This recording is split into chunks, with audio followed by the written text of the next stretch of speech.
Just wondering, what are people's strategies for achieving financial freedom long term versus being able to afford a family home in capital city short term?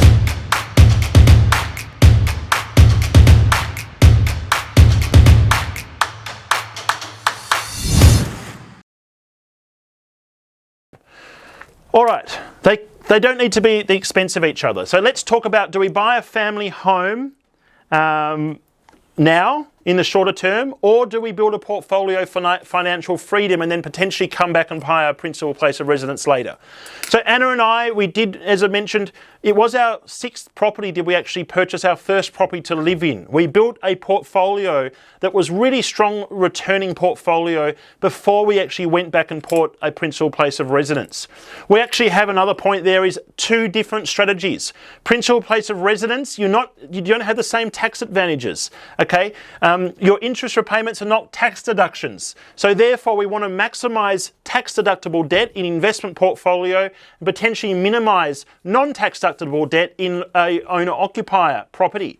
So for Anna and I, we've always bought the worst property in the best street in a good strong location where we would like to live. And then we have always renovated it through to its absolute last breath, right? We've potentially even overcapitalized these properties and sold them in some cases for suburb records to emotional buyers. No capital gains tax paid on that profit, and then we've flipped it into a better property. Okay, now we're not talking about changing suburbs, we're potentially talking about changing streets. That's how you sort of see the owner-occupier conversation.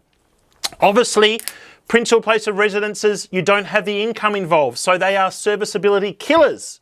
We want to get the ordering of this right. If you go and buy your principal place of residence now, you might be locked out of buying investment properties for the longer term. There is a solution. This is really important. If you structure your investment properties correctly, even now in this environment, you can multiply your borrowing capacity. $1 million borrowing capacity, $500,000 borrowing capacity can turn into $2 to $3 million worth of investment properties in 1 year. Consolidated investment properties, high growth residential, high cash flow commercials, all purchased with the same borrowing capacity recycled, and then you'll preserve your borrowing capacity to then push into a principal place of residence. You have both. It's really important to get this right. If you do want more information, you can chat to us directly. Julian here can help you with strategies at Ripehouse Advisory, but hopefully that's answered your question. It is okay to rent vest. We don't want the principal place of residence to be a noose around our neck and stop serviceability, but structures and strategies the key to breaking that.